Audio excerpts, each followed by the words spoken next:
అందరికీ నమస్కారం. శ్రీ మాత్రే నమః. వృశ్చిక రాశి వారి ఇంట్లో రహస్యంగా ఈ దేవత తిరుగుతుంది.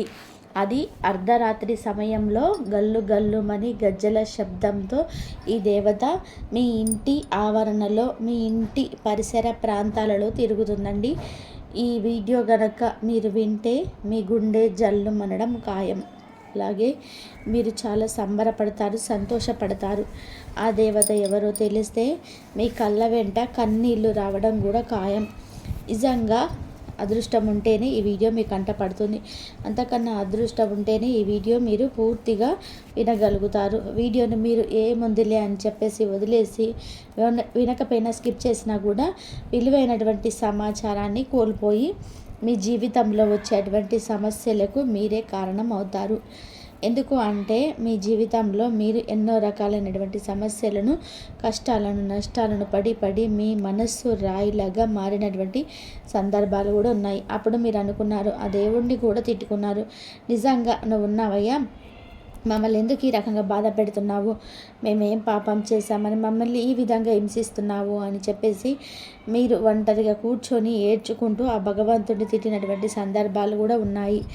ఇప్పుడు ఆ దేవుడు మీ మీద అనుగ్రహంతో మీ ఇంటికి మరి మీ దగ్గరికి మీ సమస్యలు తీసేయడానికి వచ్చినప్పుడు ఆ విషయాన్ని వినకుండా మీరు నెట్టేస్తే, మీరు నెట్టేసేది విషయాన్ని కాదండి, వీడియోని కాదు, ఆ దేవతను నెట్టేసిన వారు అవుతారు. ఎందుకంటే దైవం మనిషి రూపేణ అంటారు. అంటే ఏ దేవుడు కూడా దైవం రూపంలో పూర్తిగా మన ముందుకు కనుక వస్తే అది చూసి తట్టుకునేటువంటి శక్తి మనకు ఉండదు.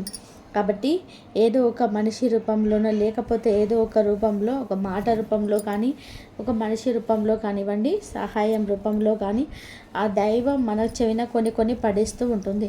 కాబట్టి అలాంటి వాటిని గమనించిన వారు అదృష్టవంతులు అవుతారు. ఆ అదృష్టం ఈ వృశ్చిక రాశి వారికి దక్కింది. కాబట్టి వీడియోను పూర్తిగా చూడండి.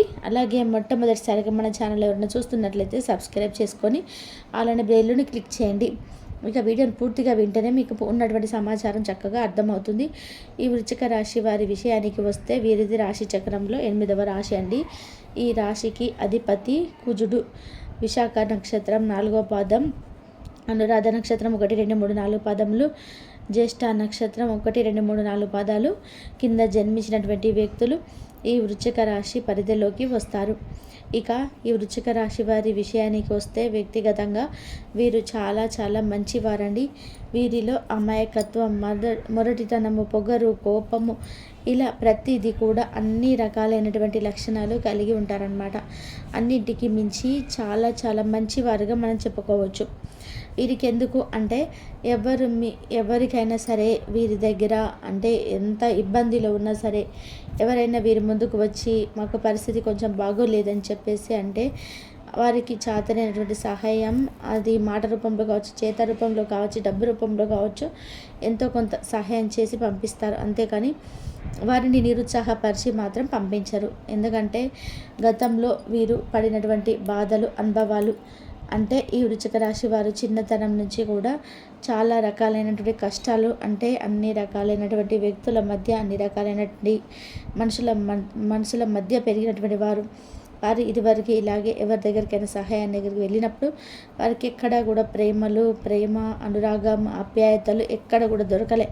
అంటే వారికి ఏ మనిషి దగ్గర నుంచి కూడా సహాయం అనేది దొరకలే. ప్రేమ కోసం, ఆప్యాయత కోసం ఎదురు చూసి అలసిపోయారు. ఆ బాధ ఏంటనేది వాళ్ళకి తెలుసు అనమాట. అదే అనుకున్నారు, ఎవరైనా మాకు కొంచెం సహాయం చేసినట్లయితే ఇవాళ రోజున మేము గొప్ప స్థాయిలో ఉండేవాళ్ళము, మాకు ఎవరి సహాయం కూడా మిగిలిపోయాము ఇట్లా లేకుండా అని చెప్పేసి ఆ మనసుకి ఆ మంచి చెడు అర్థమైపోయి ఇట్లా ఆ దెబ్బ అనేది వాళ్ళు చూశారు. కాబట్టి ఇట్లా వీరు ఎవరికైనా వచ్చి సహాయం అడిగితే మాత్రం అలాంటి పరిస్థితి అనుభవై ఉన్న వాళ్ళు బాధపడ్డవారు కదా, కాబట్టి ఆ బాధ పక్కన వాళ్ళు పడకూడదని చెప్పేసి కాస్త కూస్తో సహాయం చేసేటువంటి మనుషులు అన్నమాట. కాబట్టి వీరి మీద దైవం యొక్క ఆశీర్వాదం అనేది పుష్కలంగా ఉంటుంది. ఒక మాటలో చెప్పాలంటే వృశ్చిక రాశి వాళ్ళు మేము మా అంత దురదృష్టవంతులు ఇంకొకరు లేరు అని చెప్పేసి అనుకుంటారు. కానీ నిజానికి మీ అంత అదృష్టవంతులు ఇంకొకరు లేరండి. ఎందుకంటే మీకు ఎన్నో రకాలైనటువంటి సమస్యలు, కష్టాలు, నష్టాలు వచ్చినప్పటికీ ఆ దైవం యొక్క ఆశీర్వాదం వలన మీరు చాలా వరకు కూడా పూర్తి స్థాయిలో నుంచి బయటపడ్డారని చెప్పేసి మనం చెప్పుకోవచ్చు. కాస్తో కూస్తో ఉంటే ఏ మానవుడికి కూడా లేకుండా ఉండవు. కానీ దైవం ఆశీర్వాదం పొందడం అంటే అది ఎన్నో జన్మల పుణ్యము, అదృష్టం ఉంటేనే అది దక్కుతుందనమాట. అది మీ రాశికి పుష్కలంగా దక్కింది. చాలా వరకు కూడా ఎన్నో రకాలైనటువంటి మీరు మండి సమస్యల నుంచి, కష్టాల నుంచి అన్నీ చూశారు. వాటన్నిటిని బయటపడ్డారు. బయటపడడం అంటే అది కేవలం మీకు మీరుగా బయటడం కాదండి. మీకు తెలియకుండా ఆ దైవం ఎప్పటికప్పుడు ఏదో ఒక రూపంలో, ఎవరో ఒకరి రూపంలో, అది ఒక మాట రూపంలో కానీ, చేతి రూపంలో కానీ ఇలా సహాయం చేయబట్టి మీరు బయటపడగలిగారు. అది తెలియక మీరు బాధను తట్టుకోలేక అసలు దేవుణ్ణి ఉన్నాడా అని చెప్పేసి దైవాన్ని నిందించినటువంటి సందర్భాలు ఉన్నాయి. ఒక్కొక్కరు మానసికంగా బాగా విసిగేసిపోయిన వాళ్ళు, దేవుడికి పూజ చేయడం కూడా మానేసిన వాళ్ళు కొంతమంది ఉన్నారని చెప్పుకోవచ్చు మనం ఈ రాశిలో. ఎందుకంటే వీరికి కష్టాలు అనేటివి అంత వస్తాయన్నమాట. కానీ ఎప్పుడైనా సరే కష్టం వచ్చిన వాళ్ళు నిజంగా అదృష్టవంతులండి. ఎందుకు అంటే కాయలున్న చెట్టుకే రాళ్ళ దెబ్బలని మంచి వాళ్ళకే దేవుడు ఇలాంటి పరీక్షలన్నీ పెడుతూ ఉంటారనమాట. ఎందుకంటే ఆ రూపంలోనైనా సరే ఆ భగవంతుడిని మనం ఎక్కువగా తలుచుకుంటూ ఉంటాము, అతని నామస్మరణ చేసుకుంటామన్న ఉద్దేశంతో ఇలా చేస్తూ ఉంటాడు. ఇప్పుడు మీరు చేసినటువంటి ప్రతి పుణ్యానికి తగినట్టుగా ఆ దేవత యొక్క ఆశీర్వాదం మీ మీద పడి మీ ఇంటి చుట్టూతా, మీ ఇంటి బయట మీరు ఎప్పుడు లోపలికి పిలుస్తారా అని చెప్పేసి ఆ దేవత మీ ఇంటి చుట్టూ తిరుగుతుందండి. మీరు తెలియక ఏంటంటే మీ యొక్క సమస్యను తీసేయడానికి ఆ దేవత మీ ఇంటికి వస్తుంది. మీరు తెలియక ఆ దేవతను బయట నుంచి బయటకు పంపించేస్తున్నారు. ఆ దేవత బయట తిరిగితేనే మీకు సమస్య ఇంత తగ్గే అంటే ఆ దేవతను మీరు లోపలకు ఆహ్వానిస్తే మీ జీవితం ఇంకా అసలు అంతకన్నా అదృష్టం ఉంటుందా చెప్పండి. అలా ఆ దేవతను తెలుసుకోలేకపోతున్నారు. కాబట్టి ఈ రోజున ఈ గొప్ప విషయాన్ని మీకు నా నోటి ద్వారాగా ఆ దేవత తెలియజేసింది. కాబట్టి మీరు ఎక్కడ కూడా పొరపాటున కూడా ఏం ముందులే అని చెప్పేసి అనుకోవద్దండి. చాలామంది అనుకుంటారు మేమే మహా తెలియగల వాళ్ళం, ఎలాంటి కూడా ఉంటాయా, మంత్రాల చింతకాలు రాలుతాయా, అసలు ఇవన్నీ కూడా వీడియోల కోసం చెప్తున్నారు అని చెప్పేసి అది ఇదని అనుకుంటారు. అలా ఎప్పుడు కూడా అనుకోకూడదు. ఎందుకు అంటే మనం ఈ భూమి మీద ఎవరిని నమ్మినా నమ్మకపోయినా దైవాన్ని మాత్రం ఖచ్చితంగా నమ్మాలి. దైవం ఉన్నా లేకపోయినా సరే ఖచ్చితంగా నమ్మాలి. నమ్మిన వారి జీవితం ఎప్పుడు కూడా అద్భుతంగానే ఉంటుంది. నమ్మని వారు నాన్న రకాలుగా కష్టాలు అనేది పడుతూనే ఉంటారు. అలా దైవాన్ని నమ్మిన వాళ్ళు చెడిపోయినట్టుగా ఎక్కడ కూడా చరిత్రలో కూడా లేదనమాట. కాబట్టి మీరు చేసినటువంటి ఎన్నో కోటి జన్మల పుణ్యం వలన ఆ దేవత మీ ఇంట అడుగు పెడుతుంది. ఆ దేవత మీకు ఎక్కువగా అర్ధరాత్రి సమయంలో గల్లు గల్లుమని గజ్జల అంటే కాళ్ళకు పట్టీలు పెట్టుకున్నటువంటి ఒక చప్పుడుతోటి మీ ఇంటి చుట్టూతా తిరుగుతూ ఉంటుంది. మీరు సరిగ్గా గమనించినట్లయితే చాలామందికి మీకు ఇళ్లలో వాళ్ళకి వినిపించే ఉంటుంది. అర్ధరాత్రి సమయంలో అందరు నిద్రపోయిన తర్వాత ఒక శబ్దం అన్నమాట, గజ్జెల సౌండ్ తోటి ఎవరైనా పరిగెత్తుతున్నట్టుగా లేదా ఎవరైనా నడుస్తున్నట్టుగా ఖచ్చితంగా మీరు గమనిస్తే మీకు తెలుస్తుంది. కావాలంటే మీరు ఒకసారి గమనించి చూడండి. అది చాలామంది అనుకుంటారు ఏదైనా చెడు శక్తులు తిరుగుతున్నాయేమో అని భయపడతారనమాట. కానీ మీరు భయపడాల్సినటువంటి అవసరం లేదండి. ఆ చెడు శక్తులు ఇలాంటివి ఏవి కూడా లేవు. మీ ఇంటి చుట్టూతా తిరుగుతుంది, స్వయంగా ఆ దేవత తిరుగుతుంది. మీ జీవితంలో ఉన్నటువంటి కష్టాలు, సమస్యల, నష్టాల నుంచి బయటపడడం కోసం ఆ దేవతే మీ ఇంటి చుట్టూతో తిరుగుతుంది. ఆ విషయం మీరు తెలుసుకుంటే మీ ఇంటి లోపలికి ఎప్పుడెప్పుడు అడుగు పెడదామా అని చెప్పేసి ఆ దేవత తల్లడిల్లిపోతుందన్నమాట. కాబట్టి మీరేంటంటే ఇప్పుడు ఆ దేవతను మీ ఇంటి లోపలికి ఆహ్వానించాల్సినటువంటి సమయం వచ్చేసిందని చెప్పుకోవచ్చు. నిజంగా మీ అంత అదృష్టవంతులు ఇంకొకరు ఉండరండి. ఎందుకు అంటే ఇలాంటి వారు పట్టించుకొని చాలామంది కూడా వాళ్ళ జీవితంలో నరకాన్ని చేసుకొని ఏడుస్తున్నారనమాట. అలాంటి వాళ్ళకి ఇట్లా ముందుగా సమాచారం తెలిసి మనం జాగ్రత్త పడడం అంటే అంతకన్నా అదృష్టం ఇంకోటి ఉంటుందా చెప్పండి. ఇప్పుడు ఆ దేవత వచ్చేసి ఎవరు అనేది మనం పూర్తిగా తెలుసుకుందాము. ఆ దేవత మరెవరో కాదండి, మీ ఇంటి యొక్క కుల దేవత, మీ ఇంటి యొక్క అమ్మవారు. ఈ విషయం మీలో కొంతమందికి తెలియకపోవచ్చు, కొంతమందికి తెలిసి ఉండకపోవచ్చు. తెలియని వాళ్ళని తెలిసిన వాళ్ళని అడిగితే చెప్తారు. ఒకవేళ తెలియకపోతే మీ పెద్దవాళ్ళను, మీ తల్లిదండ్రులను, మీ బంధువులను లేదా మీ తల్లిదండ్రులు, మీ అమ్మమ్మ, నాయనమ్మని ఇలాంటి వారిని అడిగితే వాళ్ళు ఖచ్చితంగా చెప్తారు. ఆ వారికి ఖచ్చితంగా తెలుస్తుంది. ఎందుకు అంటే ప్రతి ఇంటికి కూడా ఒక కులదేవత తప్పకుండా ఉంటుంది. ఆ కులదేవతకు ఏంటంటే మన పెద్దలు వారు బ్రతికున్నప్పుడు చక్కగా ఏ సమస్యలు వచ్చినా కూడా పూజలు చేసుకోవడం, మొక్కులు మొక్కుకోవడము ఇలాంటివి చేసి ఎప్పటికప్పుడు ఆయా సమస్యల నుంచి బయటపడేవాళ్ళనమాట. ఆ అమ్మకి మొక్కులు చెల్లించడం ఇలాంటివి చేయడం వలన చాలా రకాలుగా వాళ్ళు సంతోషంగా బ్రతికేవాళ్ళు.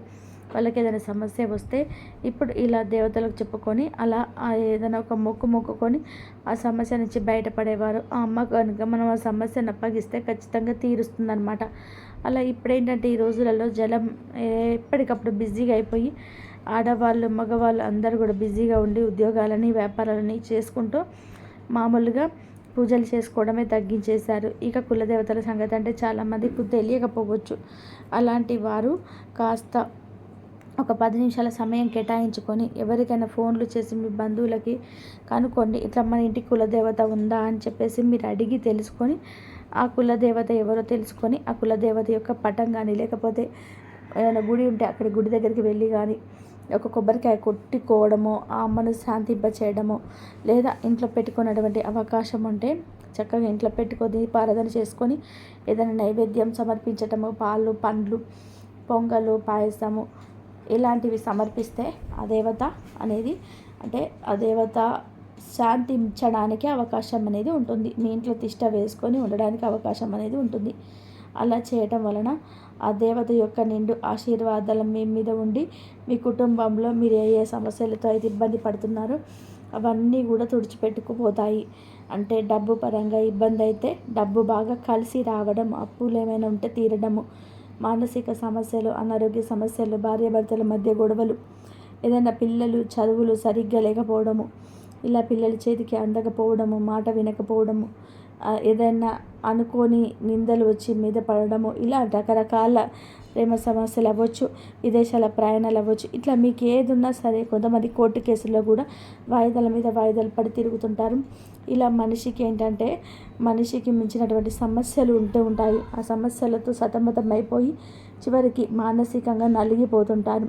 కనీసం ప్రశాంతంగా కడుపుకు తినడానికి కూడా సమయం ఉండదు. నిద్రపోవడానికి కూడా మంచం మీద పడుకున్నా కూడా నిద్ర అనేది పట్టదనమాట. ఆ బాధలతో మనిషి అంత అల్లాడిపోతుంటాడు. అంటే ఈ అనారోగ్య సమస్యలు, చిన్న చిన్న గ్యాస్ ప్రాబ్లమ్స్ అవ్వచ్చు, హెల్త్ ఇష్యూస్, రకరకాలుగా కాళ్ళు నొప్పులు, కాళ్ళు అరిగిపోవడము, ఇట్లా ఎన్నో రకాలైనటువంటి సమస్యలతో అసలు ఒంట్లో హుషారు ఉండదు. వాళ్ళంతా నొప్పులు, బద్ధకము, ఏ పని మీద ఆసక్తి లేకపోవడము, జనాల యొక్క ఏడుపులు, మరి వీటన్నిటికి తోడు నరదిష్టి, ఇట్లా ఎన్నో రకాలైనటువంటి సమస్యలతో సతమతం అయిపోతుంటారండి. అవి తట్టుకోలేక మా బాధ ఎవరైనా వింటే బాగుండు అని చెప్పేసి కాస్త ఎవరికైనా స్నేహితులు కానీ వాళ్ళు వీళ్ళు కానీ నమ్మి వారు ఎదురుగా బాధపడుతూ ఏడుస్తూ చెప్పుకుంటూ ఉంటారు. అలా మీరు ఎంతమంది చెప్పుకున్నా ఆ మనుషులు ఎవరు కూడా మీ బాధలు ఆచర తీర్చరు. ఆ కన్నీరేదో మీరు మీ కులదేవత దగ్గర పెట్టుకుంటే మీ సమస్య అనేది ఆ అమ్మ తీసేయడానికి సిద్ధంగా ఉంది. ఎందుకంటే మనుషులు ఎప్పుడు కూడా మన నాశనాన్ని కోరుకుంటారండి. పైకి కళ్ళబొల్లి మాటలు మాట్లాడుతూ బాధలు నటిస్తూ మనం బాధలు పడుతూ ఉంటే సంబరపడిపోతుంటే మనసులో చాటుకు వెళ్ళి బాగా అయిందని చెప్పేసి సంకలు గుద్దుకుంటారు. అటువంటి మనుషులకి ఎప్పుడు మీరు నమ్మి మీ బాధలు చెప్పుకొని మీ జీవితాలను మీరు చులకన చేసుకోకండి. మీకు ఏదైనా కష్టం ఉంటే మీకు ఆ దైవానికి చెప్పుకోండి. మీ యొక్క కులదేవత ఆ అమ్మ ఎప్పుడు మీ సమస్య తీరుద్దామని చెప్పి ఎదురు చూస్తూ ఉంది. ఆ అమ్మకి చెప్పుకోండి. ఆ అమ్మ మీ సమస్యలను తీసేయడానికి మీ జీవితంలోకి అడుగు పెడుతుంది. దైవం తీసేస్తుందండి మన సమస్యలు, ఏ మనుషులు కూడా తీసేయలేడు. అదే మీరు గమనించండి. గమనించి మీ సమస్యలన్నీ కూడా చక్కగా ఆ అమ్మ యొక్క పటం తెచ్చుకోనండి. సరే మీ దీపారాధన చేసుకొని అంటే మీకు నియమాలు ఉంటాయి కదా, మీ పెద్దవాళ్ళు చెప్పినట్టుగా అలా చేసుకోండి. చేసుకుంటే మీకు అప్పటి నుంచి చూడండి మీ జీవితంలో శాంతి, సంతోషము, డబ్బుకు దిగులు లేకుండా ఉండడము, ఏదైనా గృహ నిర్మాణాలు చేయడము అంటే కొత్తగా ఇల్లు కట్టుకోవడము, ఏదైనా బంగారు కొనుగోలు చేయడము, ఏదైనా స్థలాలు భూములు కానీ కొనుక్కోవడం, ఇట్లా ఒక బండి కానీ కారు కానీ ఏదైనా ఒకటి సరే మీరు కొనుగోలు చేసుకునే అవకాశం అయితే ఉంటుంది. ఇంట్లో కుటుంబంతో సంతోషంగా ఉండే అవకాశం ఉంటుంది.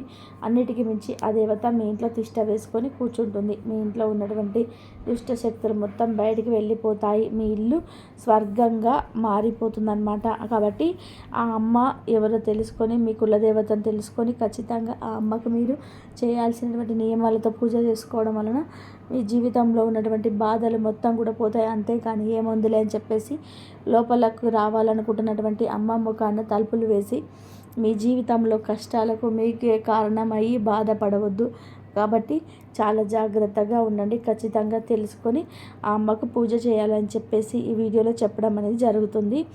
కాబట్టి వృశ్చిక రాశి వాళ్ళు మాత్రం చాలా జాగ్రత్తగా ఉండాలి. మీ అదృష్టం అండి. మీ మాటలు వినడము ఏముందిలే అని చెప్పేసి అనుకోవద్దు.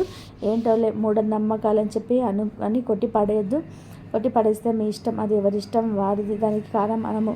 ఎందుకంటే నమ్మిన వాళ్ళు ఎప్పుడు చెడిపోయిన వాళ్ళు లేరు. కాబట్టి దీనికి మీకు ఖర్చు ఏమీ లేదు. మీ ఇంటి కులదేవత ఇంట్లో అబద్ధం చెప్పాల్సిన అవసరం ఏముంటుంది, అది కూడా మీరు గమనించండి. అర్థమైంది కదండి. వృశ్చిక రాశి వారికి మన వీడియో నచ్చితే ఒక చిన్న లైక్ ఇచ్చి సపోర్ట్ చేయండి. మీరు లైక్ చేయడం వల్ల వీడియో మరి కొంతమందికి చేరి వారు కూడా తెలుసుకునేటువంటి అవకాశాన్ని మీరు కల్పించిన వారు అవుతారు. అలాగే మీకు తెలిసిన వృశ్చిక రాశి మిత్రులకు కూడా షేర్ చేయడం వలన వారు కూడా తెలుసుకునేటువంటి అవకాశం మీద ఉంటుంది. మొట్టమొదటిసారిగా మన ఛానల్ ఎవరైనా చూస్తున్నట్లయితే సబ్స్క్రైబ్ చేసుకొని పక్కనే ఉన్న బెల్ ఐకాన్ క్లిక్ చేస్తే నేను తెలియజేసేటువంటి ప్రతి విలువైనటువంటి సమాచారం ఖచ్చితంగా మీకు అందుతుంది. కాబట్టి ఒక లైక్ ఇచ్చి సపోర్ట్ చేయండి, సబ్స్క్రైబ్ చేసుకొని అని నేను కూడా అమ్మ తరపున మనస్ఫూర్తిగా కోరుకుంటున్న. కామెంట్లో మీ యొక్క కులదేవత పేరును కూడా ఖచ్చితంగా కామెంట్ అయితే చేయడం అస్సలు మర్చిపోవద్దు.